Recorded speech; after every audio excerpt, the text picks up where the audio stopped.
28 युगे विठेवर उभा असलेला, ज्याच्या वामांगी रखुमाई आहे आणि जो रखुमाई आणि राहीचा वल्लभ आहे, असा विठ्ठल म्हणजे महाराष्ट्राचे दैवत. संतांनी तो विष्णू कृष्ण रूप मानलेला आहे. पण गंमत म्हणजे श्रुती स्मृती पुराणांनी कोठेही विठ्ठलाचा निर्देश केलेला नाही की विष्णूच्या अवतारगणनेत आणि नामगणनेत त्याचा समावेश नाही. मग इसवी सनाच्या 11व्या-12व्या शतकापासून वैष्णव प्रतिष्ठा प्राप्त झालेला हा विठ्ठल आला कोठून? विठ्ठल आणि पंढरपूर याविषयीचे पौराणिक प्रकृतीचे 3 संस्कृत ग्रंथ उपलब्ध झालेले आहेत. त्यातील सर्वात आधीचा ग्रंथ आहे स्कंद पुराणानंतरचा पांडुरंग महात्म्य, दुसरा म्हणजे पांडुरंग महात्म्य आणि तिसरा म्हणजे विष्णू पुराणांतर्गतचा पांडुरंग महात्म्य. विठ्ठल या नामाची समाधानकारक अद्याप सांगता आलेली नाही. त्याची पांडुरंग हे नाव मात्र पंढरपूरपासून तयार केलेले आहे. पंढरपूरचे मूळ कन्नड नाव आहे पंढरगे. विठ्ठल मंदिरातील सोळखांबी मंडपातल्या तुळईवर होयसळ नृपती सोमेश्वराचा लेख त्यात आहे. विठ्ठलाचे पांडुरंग हे संतप्रिय नाव आहे, पण या नावामुळे एक विसंवाद निर्माण झालेला आहे. कारण पांडुरंग हे नाव दृश्यतः शिववाचक आणि अर्थदृष्ट्या कर्पूरगौर शिवाच्या शुभ्रवर्णांचे आहे, असे हे नाव सावळ्या विठ्ठलाला देण्यात आलेले आहे. ही मोठी गंमतच आहे.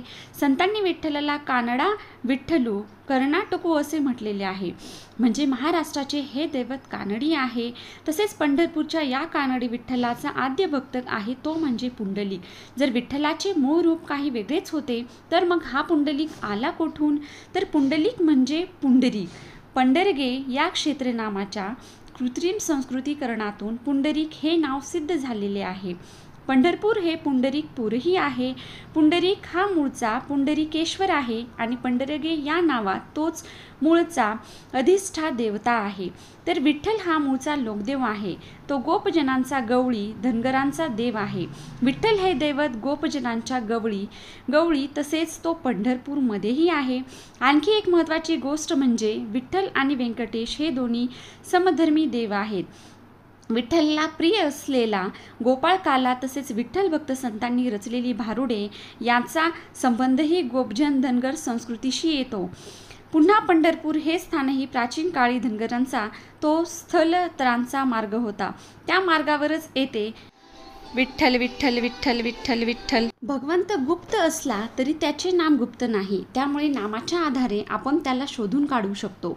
संत तुकाराम महाराज म्हणतात, देवा तू कोठेही लपला असलास तरी आम्ही तुला तुझ्या नाम जपाच्या बळावर शोधून काढू. एखादा माणूस आपल्या ओळखीचा असेल तर प्रथम त्याचे रूप आपल्या दृष्टीपुढे येते आणि नंतर नाव म्हणजे नाम येते. पण त्याची ओळख नसेल आणि आपण त्याला बघितलेलेही नसेल तर आपल्या मनात त्याचे नाव आधी येते आणि नंतर त्याचे रूप येते.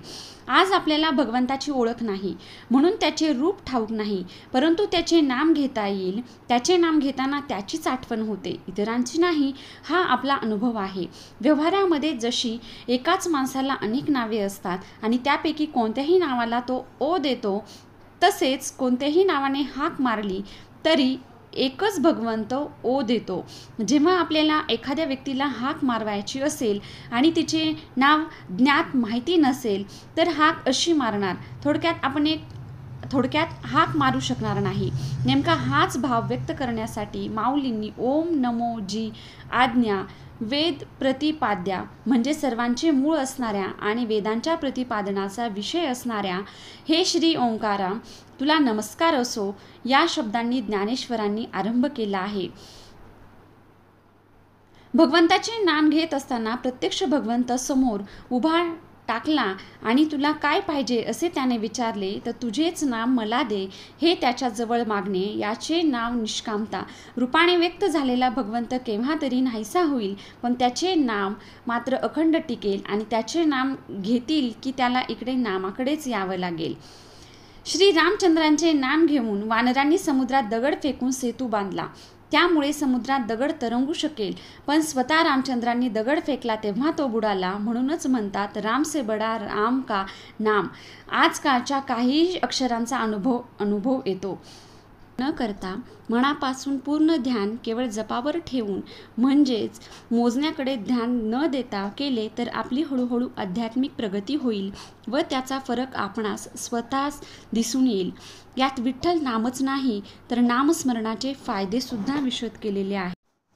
नामस्मरण म्हणजे काय तर भगवंताच्या नामाचा वारंवार जप करण्याची प्रथा. नारद भक्ती सूत्रांनुसार भगवान अशा ठिकाणी प्रकट होतात जेथे भक्तच त्यांचे स्मरण करतात आणि त्यांचे नामस्मरण करतात.